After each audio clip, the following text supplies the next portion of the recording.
I'm Kimberly Penna, the Executive Vice President of Human Relations for Q Bobcat Industries.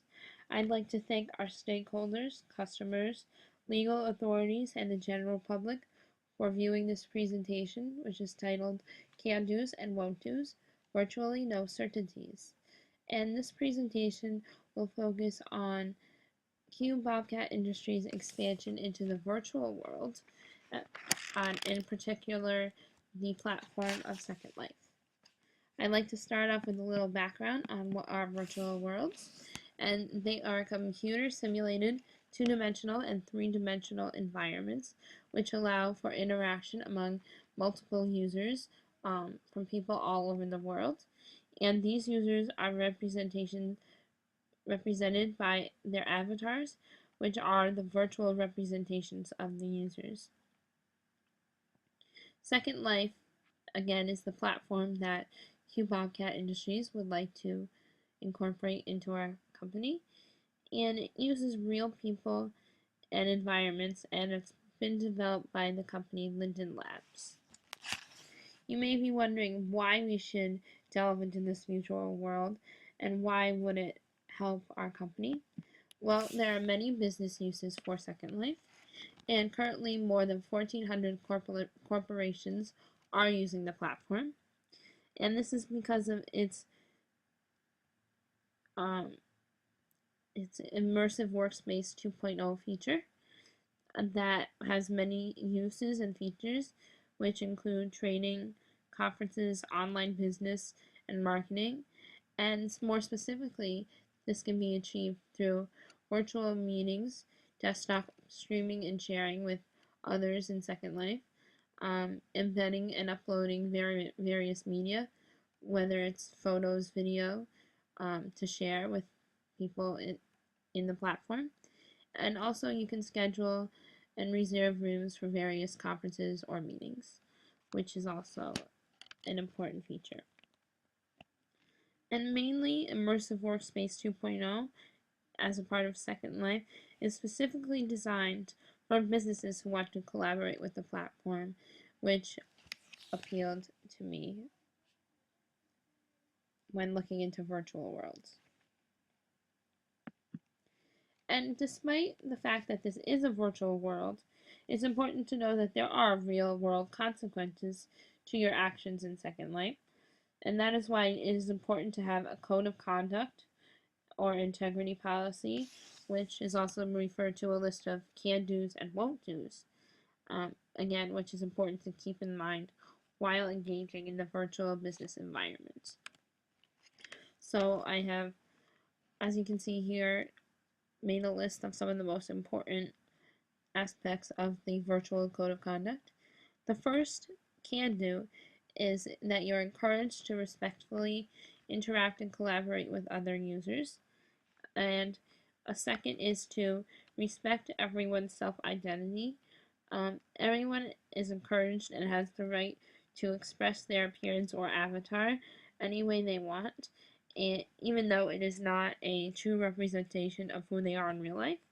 So you should not bring attention to this, even if you know they look different than they do in real life. It's important to be courteous and respectful of the way they have chosen to express their self-identity.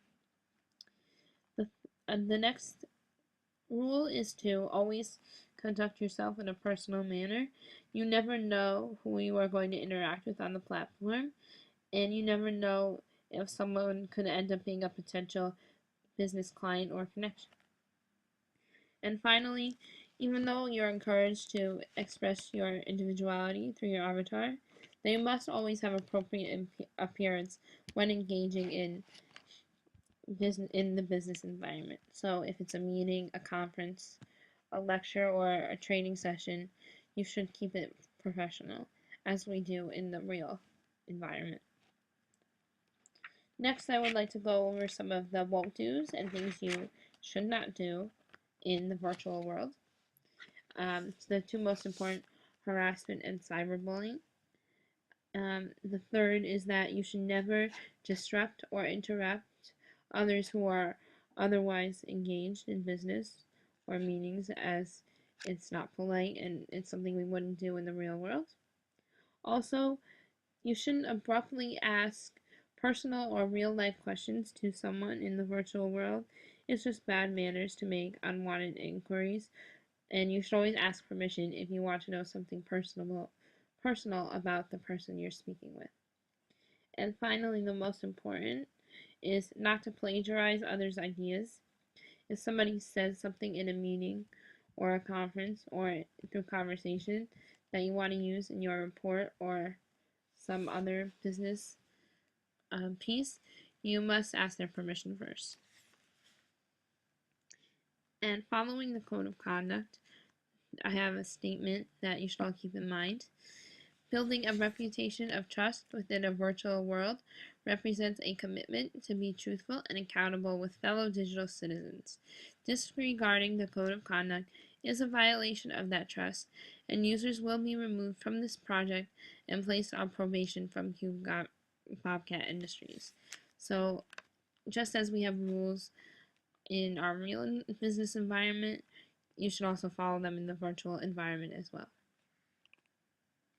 Another important topic I'd like to discuss as we're discussing virtual worlds and Second Life is anonymity.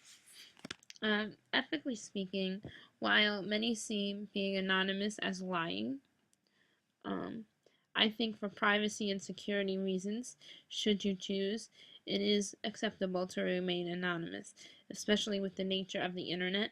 You want to keep your personal and true identity safe, as you will also be interacting with people you don't know.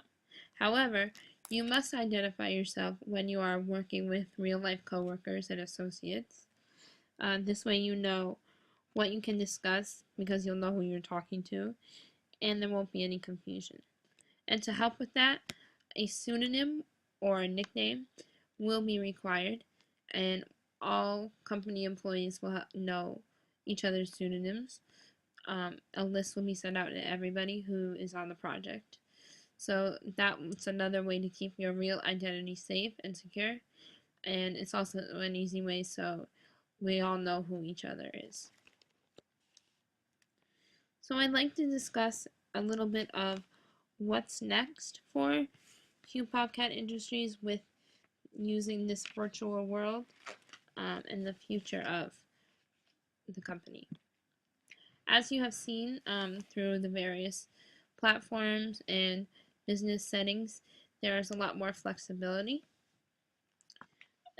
which is important.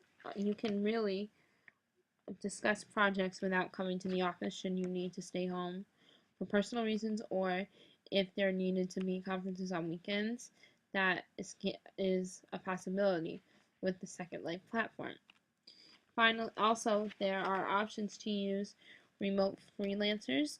So if we have a design project or a technology aspect that we do not have in-house experience with, we can get somebody from really anywhere in the world to work on it for us without having to actually bring them into the company physically, which is a really nice feature.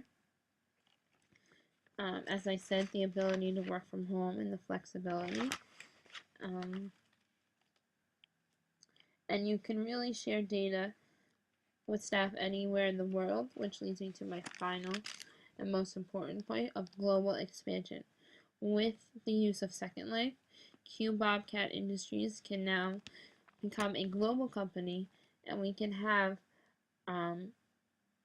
satellite offices in any part of the world, which will help us become more successful.